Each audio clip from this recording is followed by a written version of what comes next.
누에의 일생이 궁금해졌다.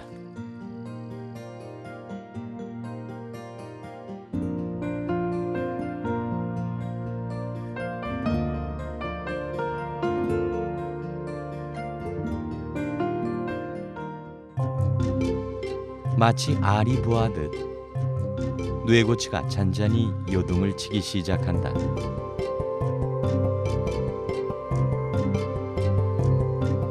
고치 속에 있던 번데기의 껍질이 갈라지고 안에서 누에 나방이 나오기 시작하는데, 나방이 고치 밖으로 나오는 시간은 대개 새벽부터 오전 10시 사이다.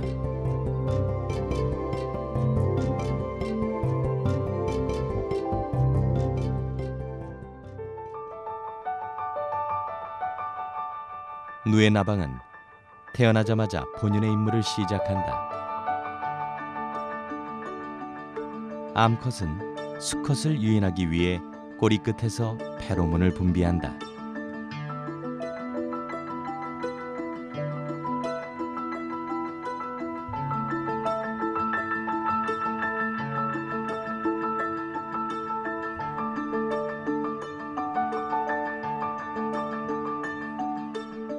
이 짝짓기가 끝나면 알을 낳기 시작하는데, 보통 한 번에 500에서 700개 정도의 알을 낳는다.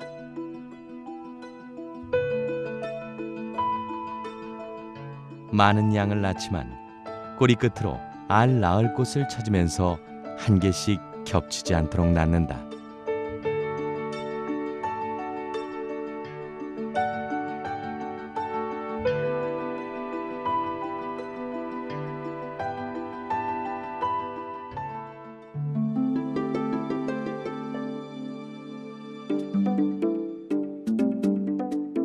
알 색깔이 검은 것은 그 속에 든 개미누에의 색깔 때문이다.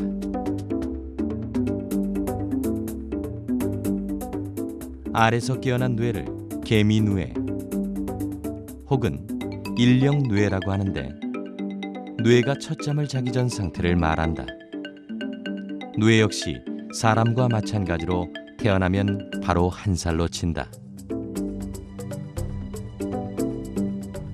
첫잠을 자고 나면 일령누에로 변신하는데, 제대로 된 누에의 생김새가 이때부터다.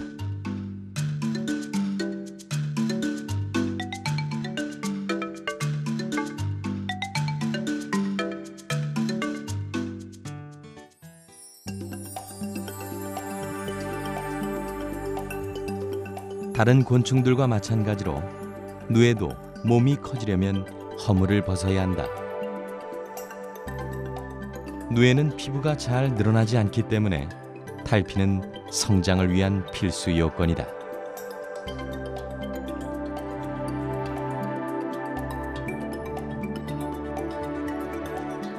몸을 움츠려 피를 머리 쪽으로 보내고 그 압력을 이용해 머리부터 허물을 벗는다.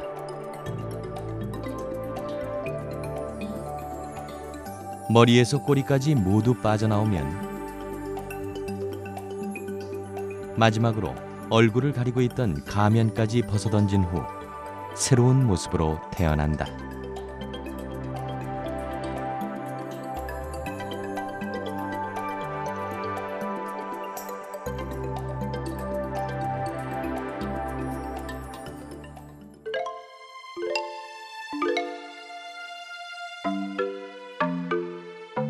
세 번의 잠을 자고 난 사령누에는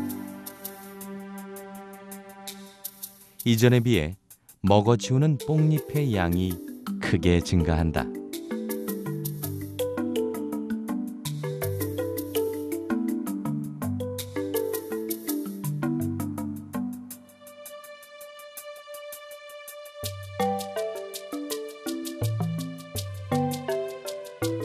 수면 시간 역시 48시간 정도로 이전에 비해 2배 가까이 늘어난다.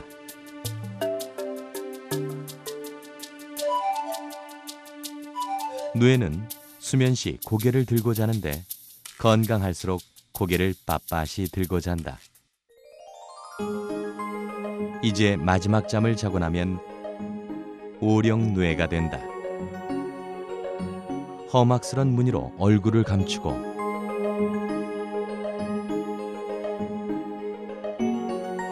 꼬리에 뿔로 무장한 이유는 천적으로부터 자신을 보호하기 위한 최소한의 방어 기제다.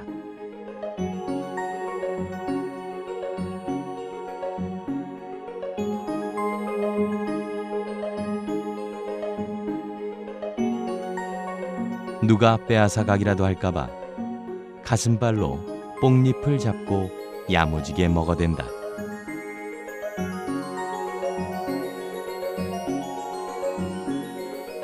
(5g가량의) 누에 한 마리가 먹는 하루 뽕잎의 양은 대략 20g 정도. 자기 몸무게의 무려 4배에 달하는 엄청난 양이다.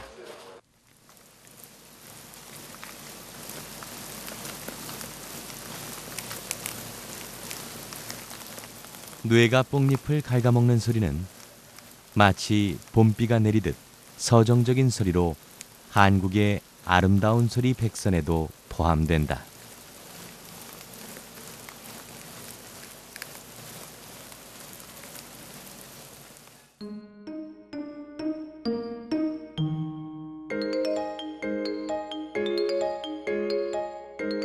그리고 먹보라는 걸 증명이라도 하듯 똥도 참 많이 싼다.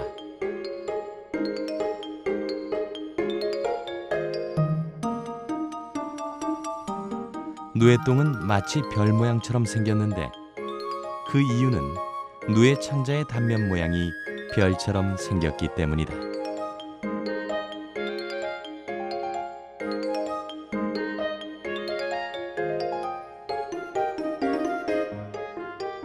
오령누에는 개미누에에 비해 몸집이 무려 10,000배나 커진다.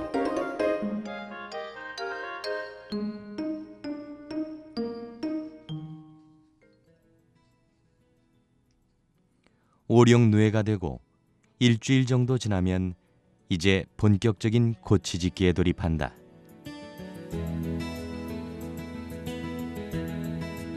섭으로 올라간 누에가 가장 먼저 하는 일은 얼키설키 실을 섭에 고정시키는 것.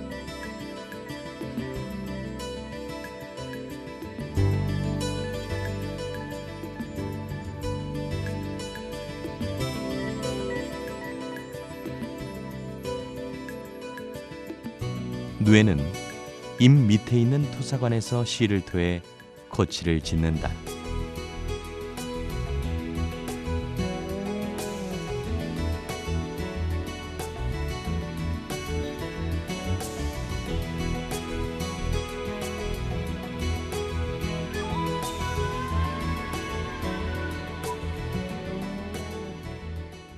그런 다음 꼬리를 섭 밖으로 내놓고 오줌을 싼다.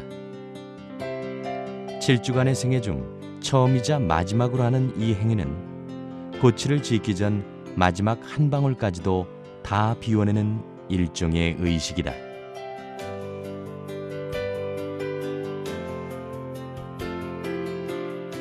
누에가 고치를 짓는 기간은 대략 일주일 정도인데 이 기간 중 실을 뽑는 시간은 하루에서 이틀 정도다. 누에가 실을 토하기 시작한 지 12시간이 지나면 고치 모양을 알 수 있고 하루가 지나면 누에가 밖에서 보이지 않는다.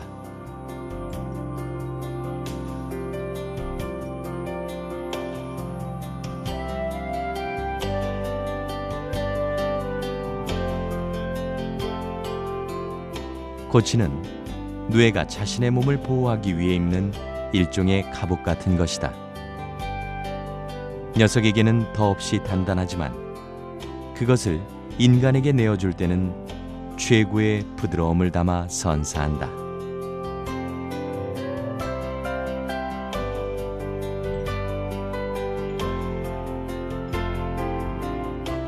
누에고치에서 뽑아낸 친환경 소재 실크는 예로부터 섬유의 여왕이라 불릴 만큼 최고의 찬사를 받아왔다. 그 어떤 섬유도 따라올 수 없는 우아하면서도 따뜻한 특성 때문이다.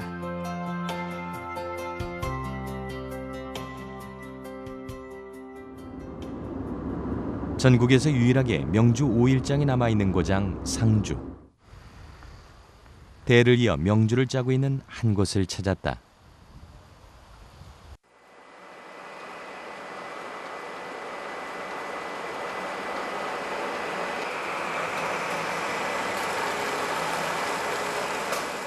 짜는 방법은 전통을 이어오지만 현대식 기계를 이용해 보다 편리하고 품질 좋은 실을 생산하고 있다.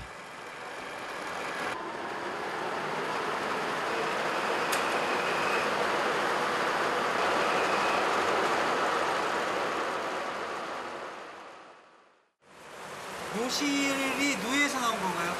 네, 맞습니다. 누에 꽃에서 뽑아낸 실입니다. 실이 대단히 매끄럽고 질기고 길게 뽑을 수 있습니다. 그래서 고급 꽃감을 짤 수 있죠. 그 나일론이나 뭐 폴리에스테르 같은 거 인공 섬유와 비교했었을 적에 실에 어떤 차이점들이 좀 있을까요? 제일 첫째는 자연섬유이기 때문에 인체에 해가 없고 또 명주 고유의 그런 촉감이 또 피부에 와닿는 게 촉감 자체가 그렇고 명주 옷걸음만 내어도 그 사촌까지 따뜻한 옛말이 있습니다. 또 따뜻함과 또 고급스러운 이미지가 있죠. 뇌고치에서 실을 뽑기 위해서는 끓는 물에 뇌를 4, 5분 정도 삶아야 실을 부드럽게 뽑을 수 있다. 고치에서 실을 뽑을 때 고치 개수에 따라 실의 굵기 또한 달라진다. 뇌고치 하나에서 나오는 실의 길이는 대략 1.5에서 1.6km 정도. 일반적으로 우리가 아는 명주실 한 가닥은 고치 20개 정도를 합친 것이다.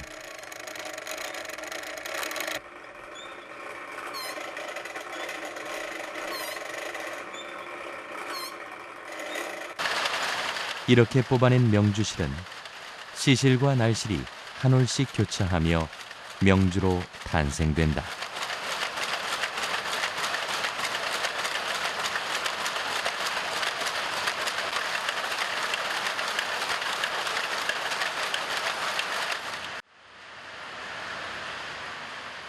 명주는 천연 염색을 하기에 가장 적합한 자연 섬유이며 염색을 했을 때 색상 표현 또한 가장 뛰어나다.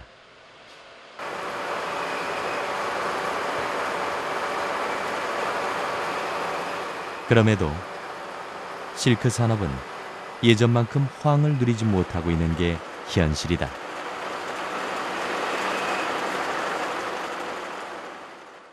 누에는 지금 알다시피 가장 중요한 섬유 재료 중에 하나입니다. 그렇지만 이 누에와 누에의 섬유인 실크와 경쟁 상대에 있는 것은 합성 섬유입니다.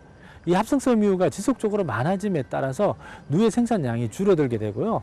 동시에 가장 큰 문제점 중에 하나는 우리나라에 인접한 중국에서 값싼 누에의 실크 섬유가 원재료로서 저희한테 지금 수입되고 있습니다. 따라서 국내에서는 상대적으로 생산성에 대한 문제라든지 타산성에 대한 문제를 통해서 누에의 어떤 생산이 줄어들고 있는 그런 실정에 있다고 볼 수가 있습니다. 최근 이런 상황을 극복하기 위한 다양한 시도가 계속되고 있다.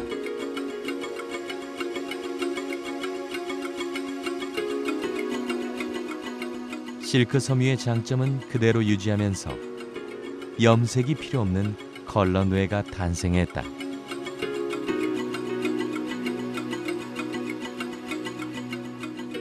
컬러 누에는 국내 연구진이 자체 개발한 염료 섞인 사료를 먹이거나 뽕잎에 천연 염료를 뿌려 먹이는 방법으로 만들어지고 있다. 지금 형질 전환 기술을 이용해 가지고 그 염색이 필요 없는 칼라 실크 만드는 연구를 계속 하고 있습니다. 만약에 그 칼라 실크가 만들어지면 염색이 전혀 필요 없고 뭐 공해 물질이라든지 이런 걸 배출 안 하기 때문에 그 우리가 그 기술만 선점한다면 세계 종자 시장은 우리가 석권할 수 있죠.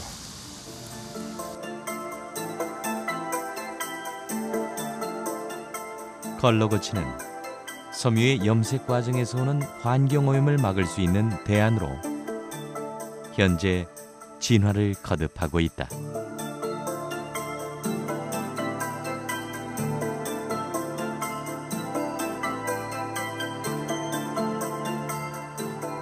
이렇게 새로운 발전 가능성이 제시되면서 최근 다양한 종류의 누에가 연구되고 있다.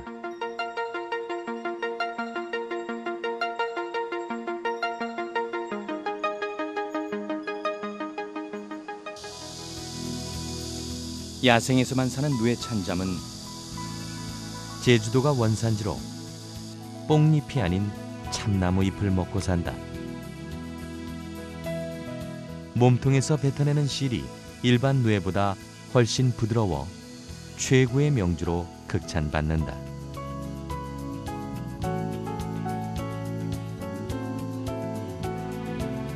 또 다른 야생 누에인 작잠은 섬누에라고도 불리며 중국이 원산지다.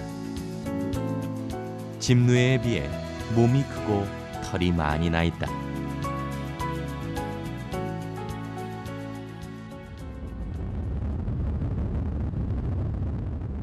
청정자연의 대명사 강원도.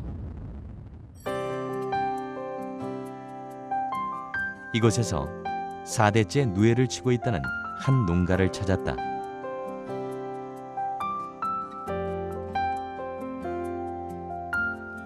(120년이나) 되었다는 뽕나무가 이곳의 역사를 증명해준다.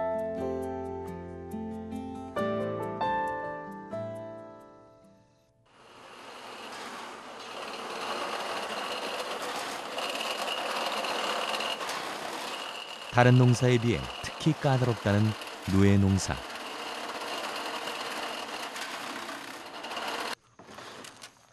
시집 오던 해부터 지금까지 22년째 누에 농사를 짓고 있는 안주인조차도 누에 농사는 여전히 어려운 일이라는데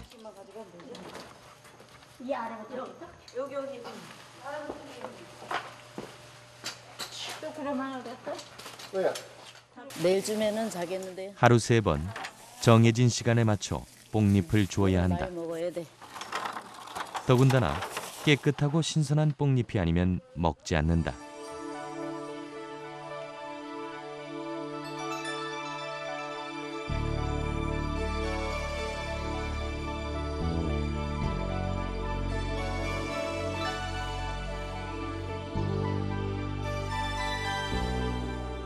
누에는 많이 신경을 써야 돼요. 뭐 애기처럼 이렇게 다뤄서 키워야 되고 신경이 많이 쓰이고 많이 보살펴야 이게 잘 크지. 그렇지 않으면 잘 크질 않아요. 환기라든가 공기 같은 거 그런 거 신경 많이 써야 되고요. 일단 신경을 많이 써야 얘들이 무럭무럭 자라지. 그렇게 다른 농사처럼 해갖고는 되지가 않아요. 누에는. 누에 농사를 짓기 위한 첫 번째 조건은 바로 깨끗한 자연 환경. 조금이라도 오염된 환경에서는 살지 못하는 누에의 특성 때문이다. 저희는 여기 무농약으로 싹 다 하잖아요. 여기 이 단지에는 저희 농장에는 농약 같은 걸 하나도 안 쳐요. 얘네들은 농약을 치면은 바로 죽어요. 주변 농가에서 다른 이렇게 논농사, 밭농사 하시면서 이렇게 농약을 칠 수도 있잖아요. 그런 데는 저희가 피해죠. 저희는 산에 따로 단독적으로 해갖고 있거든요. 뽕밭을 주변에 농사를 안 짓게 저희가 단독으로 하고 있어요.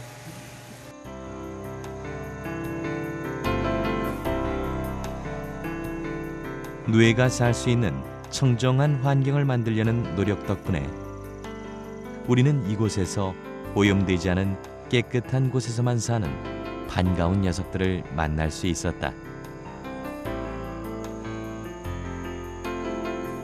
해충에 속하긴 하지만 요즘 좀처럼 보기 힘든 메뚜기다.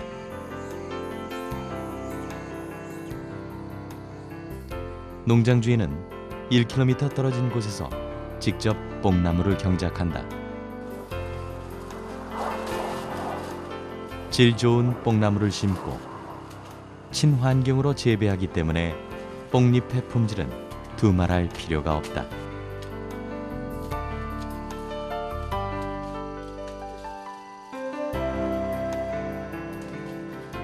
농약과 제초제를 사용하지 않기 때문에 주변엔 온통 숲풀과 잡초가 가득하지만 대신 깨끗한 환경은 주인에게 자부심과 같다.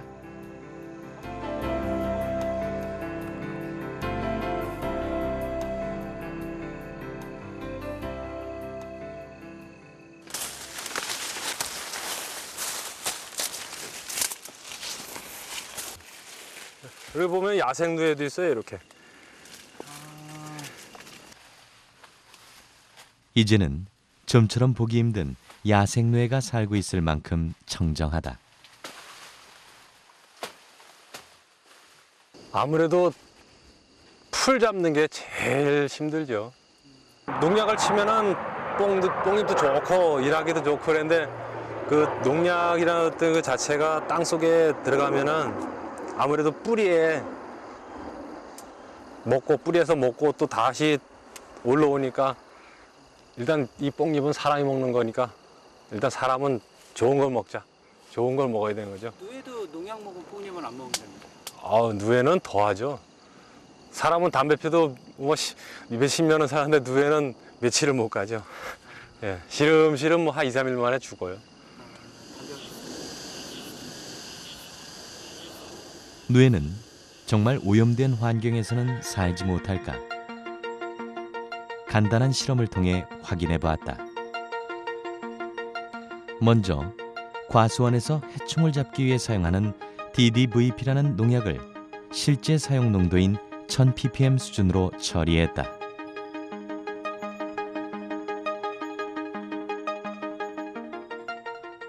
그런 다음 희석시킨 농약을 뽕잎에 뿌린 후 누에의 반응을 관찰하는 실험이다.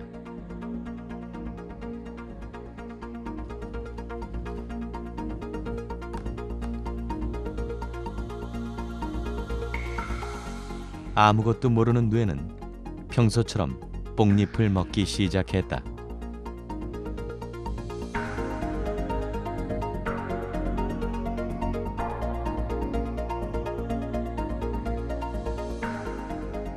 그리고 15분이 경과한 후 결과를 살펴봤다. 농약을 먹지 않은 누에는 전부 살아있는 반면 농약 뿌린 뽕잎을 먹은 누에는 모두 죽어있는 것을 확인할 수 있다.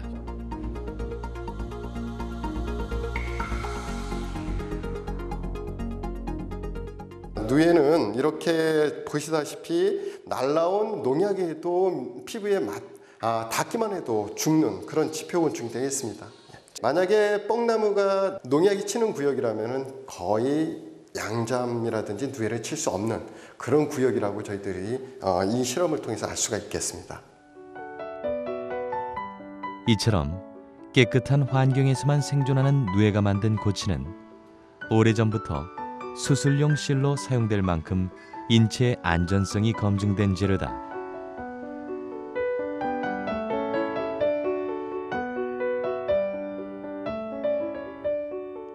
누에 고치의 재료는 99.9%가 단백질이며 그중 75%가 피브로인이라는 물질로 만들어져 있다.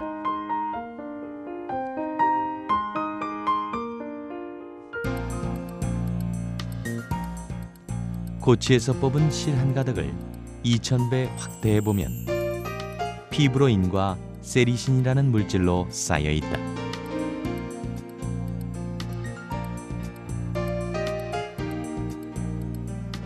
이 중에서 우리가 흔히 실크라고 부르는 피브로인을 얻기 위해서는 정련 과정을 거쳐야 된다.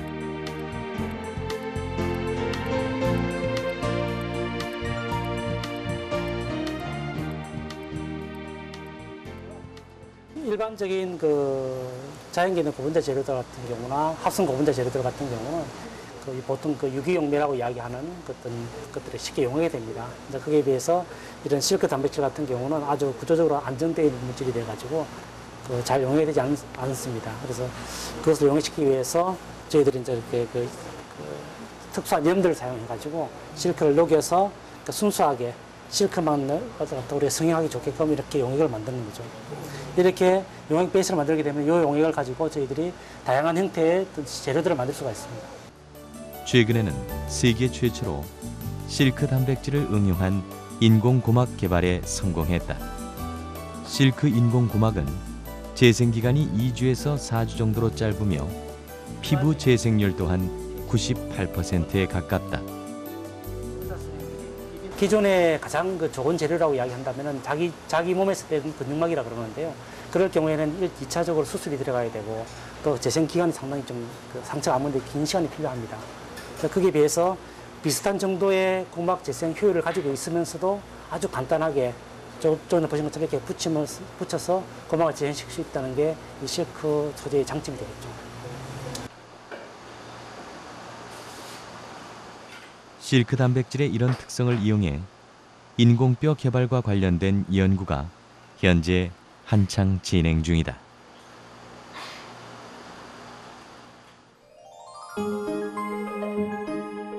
그리고 뇌가 우리에게 주는 선물은 여기서 그치지 않는다.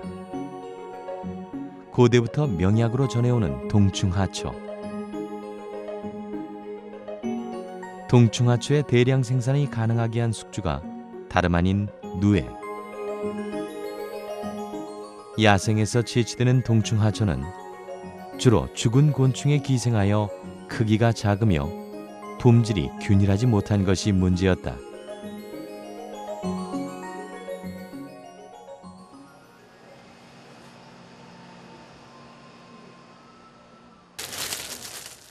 동충하초를 만드는 방법은 의외로 간단했다.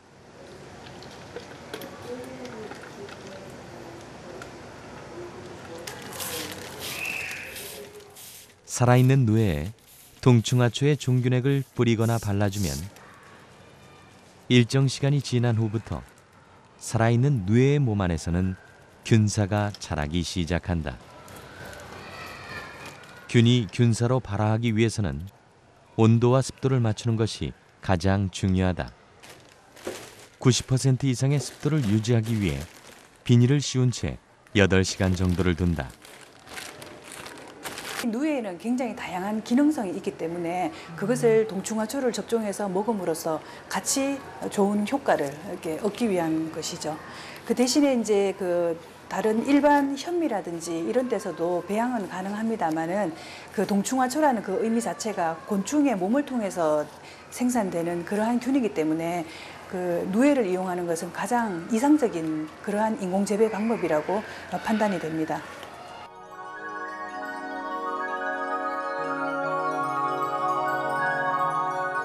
누에의 번데기에서 자란 버섯이 마치 눈꽃이 피어난 듯한 모양이라 하여 눈꽃 동충하초란 별칭도 붙었다.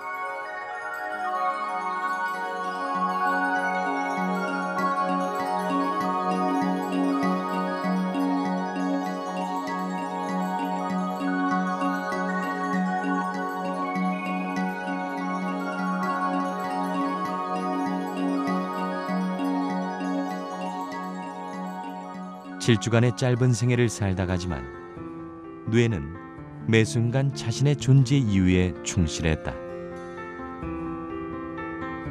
단 한 번도 자연의 법칙을 거스르지 않았지만 인간의 이기심에 의해 누에는 이 땅에서 존재 이유를 굳이 찾아야만 하는 슬픈 운명에 처하게 된다. 지금과 같이 우리 국내에 있는 누에의 종이나 아니면 개체수가 줄어들음에 따라서 이런 다양한 국내의 환경 기후에 맞는 우수한 누에 품종들이 향후 사라질 그런 우려가 있다고 볼 수가 있습니다. 따라서 이런 것들은 지금 국제적으로 많이 대두가 되고 있는 품종이라든지 아니면 종자에 대한 이런 전쟁이 있는 이 시점에서 우리나라의 고유한 그런 생물 자원 자체가 줄어들고 있는 그런 한 영향이라고 볼 수가 있습니다.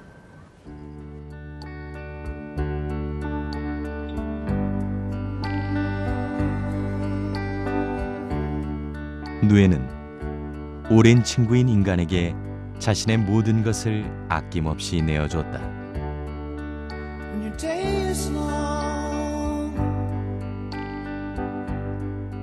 그러나 환경 오염 등으로 인해 누에는 사라져가고 결국 누에가 살 수 없는 환경은 인간마저도 살기 힘든 환경이 될 수 있다.